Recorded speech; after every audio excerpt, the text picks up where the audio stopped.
Qamchiq dovonida mana shunday joy borligini aniq bilaman, siz bilmaysiz, chunki Qamchiq dovoniga dam oluvchi insonlar mana shu ko'proq yo'li bo'yidagi dachalarga kelishni xush ko'radi.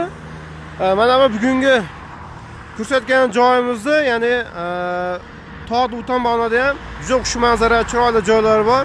Sharoitlari bilan, tabiati bilan sizga manzur bo'ladi. Bu joyimizni lokatsiyasini tushuntiraman. Toshkent vodiy yo'lida, ya'ni birinchi tunnelga yetmasdan, ya'ni 2 kilometrcha qoladi. Hammaga bilgan, ya'ni siz bilgan Qorsaroy dam olish maskaniga yetib bormasdan mana shu dam olish joylarimiz bor.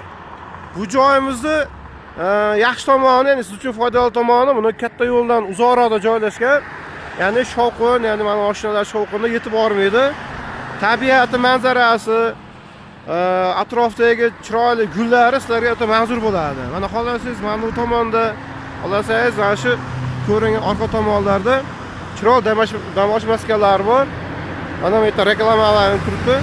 Shabola dachasi. Xo'p, orientirimiz shu Toshkent vodiy yo'li, Qamchiq dovoni tunnelga yetmasdan.